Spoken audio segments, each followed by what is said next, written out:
Welcome to This Explainer. Today, we're doing something pretty incredible. We're dusting off literally the oldest story ever found.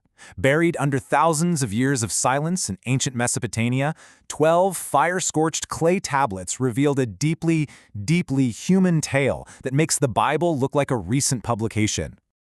What if we just didn't have to die, you know? It's the ultimate question that has haunted humanity since the very beginning. Today, we're taking a 4,000-year-old text and connecting it directly to the exact same existential fears that you and I face right now. Section 1. The Tyrant of Uruk, a king out of control. To really grasp this, we have to anchor ourselves in just how incredibly ancient this text actually is. Around 2700 BCE, the tyrant king Gilgamesh ruled the thriving city of Uruk. They were building massive, permanent walls centuries before the biblical Noah was even a concept. Now, what's really interesting here is the completely bizarre math of his genetic makeup. 2/3 God, 1/3 human. Honestly, no one really knows how that ratio works, but it made him extraordinarily powerful and intensely restless.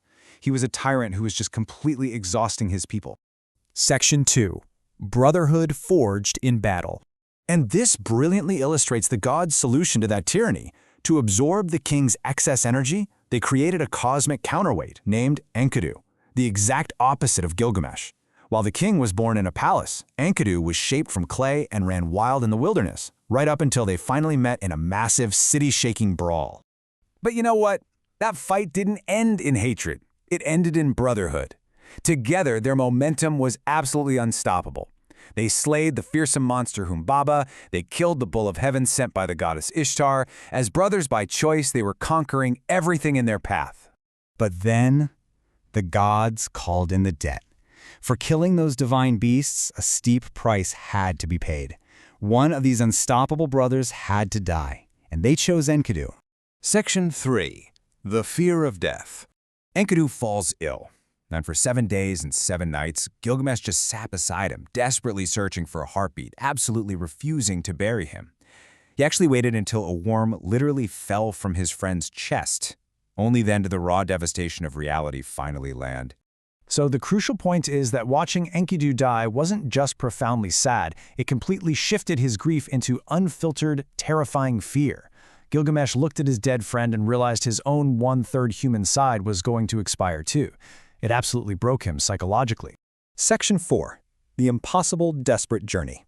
Let's map out how this builds, because this wasn't some glorious, heroic adventure. Completely unable to accept death, Gilgamesh fled like a cornered animal. It was pure desperation. He crossed mountains guarded by scorpion beings, he survived a 12-league tunnel of pitch darkness, and somehow sailed the lethal waters of death to the very edge of the world. And the crazy part? Every single person he met on this journey, including a tavern keeper named Siduri, told him the exact same thing. Give up, accept your humanity, go home, eat, drink, and love your family. It was perfectly rational advice, and Gilgamesh ignored every single word of it. Finally, he makes it. The haggard, grief-ravaged king of the greatest city on earth stands before Utnapishtim, the immortal survivor of a great flood, and Gilgamesh makes his ultimate, desperate demand. Tell me how to live forever. But Utnapishtim doesn't give him a secret. He delivers a brutally harsh reality check. He tells him immortality was a one-time gift, never to be repeated. Death is not a door with a lock that can be picked. It is simply the end of the road. So, as a sort of pity prize, Utnapishtim offers a miraculous plant at the bottom of the sea that restores youth, even though it doesn't grant eternal life. Gilgamesh ties stones to his feet, dives all the way to the bottom of the ocean, and actually retrieves it, planning to test it with the elders back in Uruk. But then, heartbreak. On the journey home while Gilgamesh is sleeping, a snake smells the plant, eats it, sheds its skin, and just vanishes. The most powerful king on earth wakes up, sits down by a pool, and weeps. He is entirely, devastatingly empty-handed. Section 5. The Only True Immortality. As Gilgamesh finally approaches Uruk again, the whole tone of this ancient text shifts. He returns with an awakened mind. He realizes it wasn't going to be his body. He couldn't preserve his physical form. Okay, let's dive into this, because this is huge. He brought back absolutely no magic trick from the edge of the world. No secret formula to somehow cheat the universe out of death. Instead, Gilgamesh just looks up at the brickwork of Uruk, the walls he himself built, and he feels a quiet, profound pride. He finally understands. You don't outsmart death. You build things.